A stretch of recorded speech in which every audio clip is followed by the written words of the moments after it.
होळीचा जो उत्सव आहे तो आपण दरवर्षी साजरा करतो. पण खरी होळी कोणती हे कळायला जेव्हा लागेल तेव्हा आपली खरी होळी साजरी होईल. तर आज जे आपण अनुसया माऊलींनी दिलेले शब्द गाण्याच्या रूपात ऐकणार आहात, तेव्हा आपल्याला आदिशक्ती माऊलींचा संदेश काय आहे होळीबद्दल, की होळी कोणती असली पाहिजे, कशी असली पाहिजे आणि कोणकोणती होळी असते हे आपल्याला कळेल.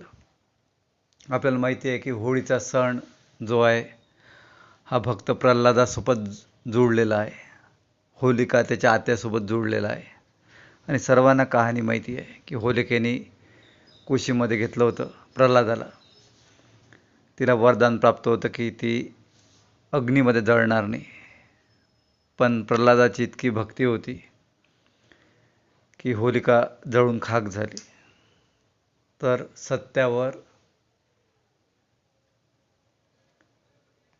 जे ग्रहण लागलेलं असते ते ग्रहण निघण्याचा दिवस होळीचा दिवस, असत्यावर सत्याचा विजय म्हणजे होळीचा दिवस.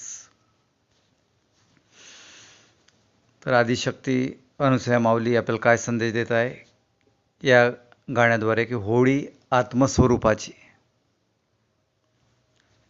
डायरेक्ट मातेने सांगितलं की होळी जी आहे ती आत्मस्वरूपाची झाली पाहिजे. बाहेरच्या लाकडांची गवऱ्यांची होळी आपण खूप पेटवली, पण ही होळी पेटवता पेटवताच आपली आखरी होळी पेटून आणि मग काय शिल्लक राहून जाईल. आपल्या शरीराचीच होळी पेटली तर मग आखरी काय राहून जाईल. म्हणून आत्मस्वरूपाची होळी. आपण आत्मा आहो, आपण आत्मस्वरूप आहो ही जाणीव जर झाली, आपल्या आत्मस्वरूपाची जर ओळख झाली, आपल्या आत्मस्वरूपाचा जर आपल्याला गुरु सानिध्यात अनुभव झाला आणि आपण जागृत झालो, तर समजून घ्या की आपल्या आत्मस्वरूपाची होळी झाली. तर मातेची इच्छा आहे की आपल्या आत्मस्वरूपाची होळी झाली पाहिजे. होळी आत्मस्वरूपाची. पुढे माता म्हणते, गुरु माऊली म्हणतात की ज्ञान अग्नीचीही ध्यान अग्नीची, ज्ञान अग्नीचीही होळी कोणती आहे झाली पाहिजे. ज्ञान अग्नीची म्हणजे गुरु माऊली जे ज्ञान अग्नी आपल्या आतमध्ये देऊन राहिले त्याच्यावरून आपला हात दिवा लागला पाहिजे. गीतेमध्ये म्हटलेलं आहे की ज्ञान अग्नीमुळे सर्व कर्म नष्ट होऊन जातात. तर किती महत्त्व आहे ज्ञान अग्नीचं. ज्ञान अग्नी जर पेटली, ज्ञान अग्नीची जर होळी झाली, तर सर्व जन्मजन्मीचे कर्म आपले नष्ट होऊन जातील. ध्यान अग्नीची म्हणजे ध्यानाची अग्नी जर पेटली आपल्या आतमधली, तरच ज्ञानाची अग्नी पेटेल, तरच आत्मस्वरूपाची होळी होईल. तर हे सर्व गुरु सानिध्यात घडते. होळी दिव्य स्वरूपाची, होळी आत्मस्वरूपाची, अशी होळीच दिव्य स्वरूपाची होऊन जाईल. तर अशी होळी होणं आवश्यक आहे. आपली आत्मस्वरूपाची होळी. होळी आत्मस्वरूपाची, होळी आत्मस्वरूपाची,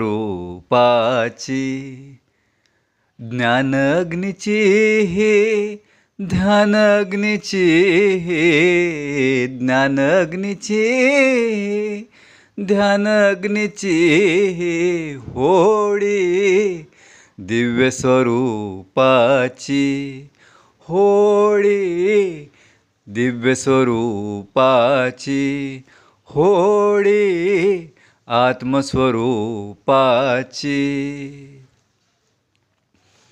गुरुदेव सांगे आनंद स्वरूप आहे, गुरुदेव सांगे आपण आत्मस्वरूप आहे, गुरुदेव सांगे आपण आनंद स्वरूप आहे.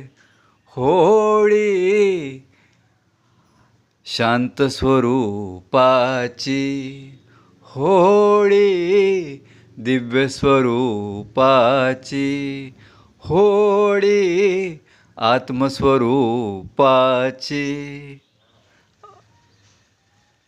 ज्ञान अग्नीची ध्यान अग्नीची, ज्ञान अग्नीची ध्यान अग्नीची, होळी दिव्य स्वरूपाची, होळी आत्मस्वरूपाची.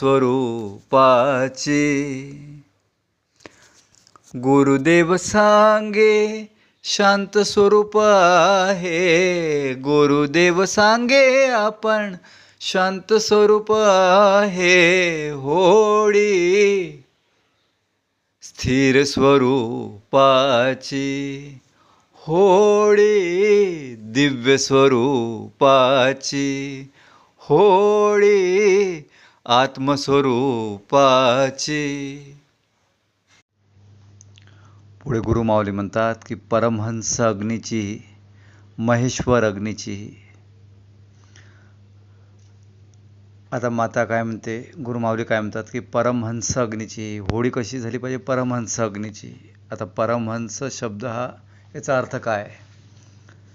तर हा संस्कृतमधला शब्द आहे परमहंस,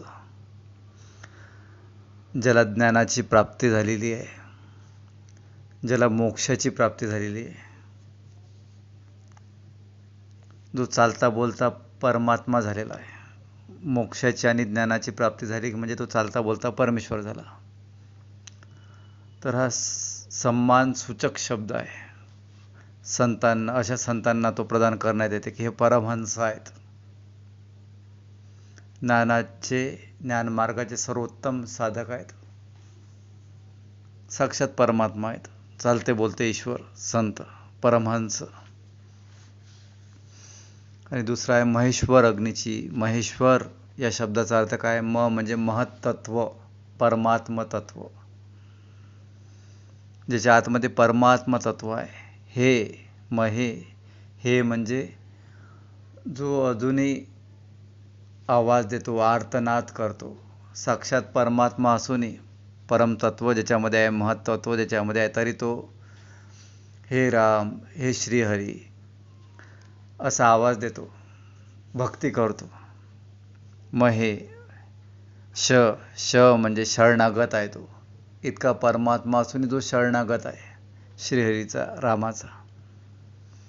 आपण ऐकलं असेल की शिवशंकर रामाची भक्ती करतात आणि राम शंकराची भक्ती करतात. तर महेश्वर अग्नीची ही म्हणजे असं महत्त्व, असा आर्तनाद तुमच्या आतमधून जेव्हा निघेल आणि जेव्हा शरणागती राहील गुरुप्रती, ईश्वराप्रती, तेव्हा तुमची होळी होईल.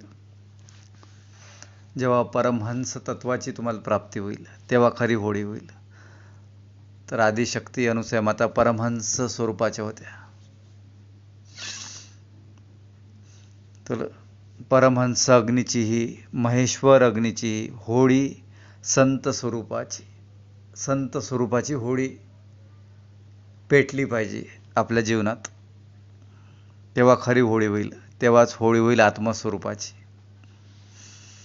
तर मातेचे बोल अद्भुत आहे. ऐकता ऐकताच तुमच्या लक्षात येत असेल की मातेने या होळीला किती दिव्य संदेश दिलेला आहे. परमहंस अग्नीची हे, महेश्वर अग्नीची हे, परमहंस अग्नीची हे, महेश्वर अग्नीची हे, होळी संत स्वरूपाची, होळी संत स्वरूपाची, होळी आत्मस्वरूपाची, होळी आत्मस्वरूपाची. तर महेश्वर साक्षात परमेश्वर, परमात्मा असूनही त्यांनी नामस्मरण नाही सोडलं. आपण पाहिलं की महेश्वर शब्दाचा अर्थ शरणागतीने सोडली. म्हणजे आपण कितीही मोठं झालं तरी आपण गुरुच्या दूर नाही झालो पाहिजे. गुरुची बरोबरी आपण नाही करू शकत. आपण गुरुच्या खालीच आहो. पण गुरु असं कधी मान्य करत नाही की हे खाली आहे, हे वर आहेत. तर महेश्वरापासून खूप काही शिकण्यासारखं आहे. पुढे गुरुमाऊली म्हणतात की चिंतन अग्नीचीही मंथन अग्नीचीही. माता काय म्हणाली, होळी कशी झाली पाहिजे? चिंतन अग्नीचीही. आपण गुरुपौर्णिमेला ऐकलं होतं की श्रवण, मनन, चिंतन, निदिध्यासन या 4 शब्दांचा अर्थ. श्रवण म्हणजे ऐकणे.